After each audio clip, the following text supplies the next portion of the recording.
నేను అన్ని పార్టీలకి నేను సపోర్ట్ చేశా.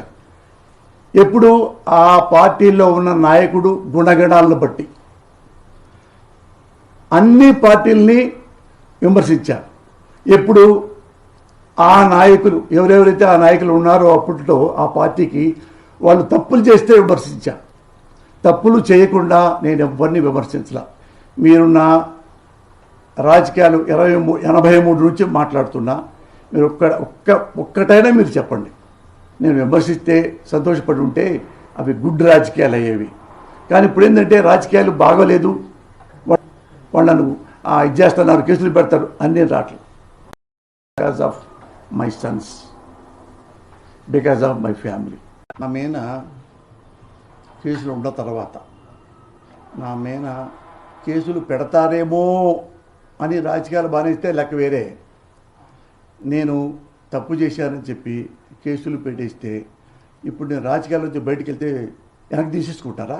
ప్రభుత్వం అంతా ఆ పోలీసులు తీసేసుకుంటారా? అంటే అంత బ్లాక్ మెయిలర్సా పోలీసులు అని అడుగుతున్నా. నేను ఇద్దరు కిడ్నాప్ చేసి 10 లక్షలు కాజేశా, కేసు పడింది, టక్కన బీజేపీలోకి వెళ్ళిపోయా, మోడీ జై అని. అంటే కేసులు ఉండవా? అంటే అంత అసమర్థత ఈ భారతదేశ రాజకీయం.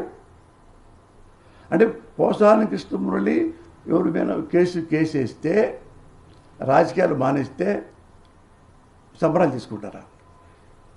నేను ఏ తప్పు చేయలే. ఇన్ కేస్ చేసి ఉంటే నేను జైలుకి వెళ్తాను, సిద్ధం, రెడీ. మా దగ్గర ప్రామిస్లో ఏం టెలింగ్ ఉన్న తల్లి సాక్షిగా అట్టుంది.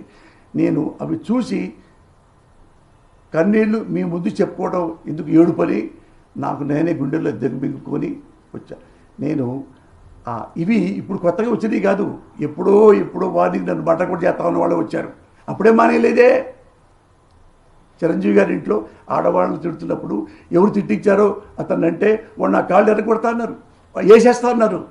నేను అన్నాను అప్పుడు, గుర్తుపెట్టుకోండి, ఏమయ్యా నన్ను చంపితే అసలు మళ్ళీ బతకకుండా చంపు, కొనుగుడితో చంపారనుకో మళ్ళీ నేను చంపాల్సి వస్తుంది అని కూడా అన్నవాడిని నేను.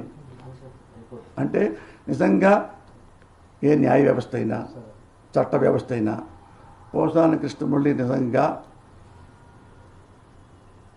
తప్పులు చేశాడు, క్రైమ్ చేశాడు అంటే 100% నేను తీసుకెళ్ళి జైల్లో పడేయండి.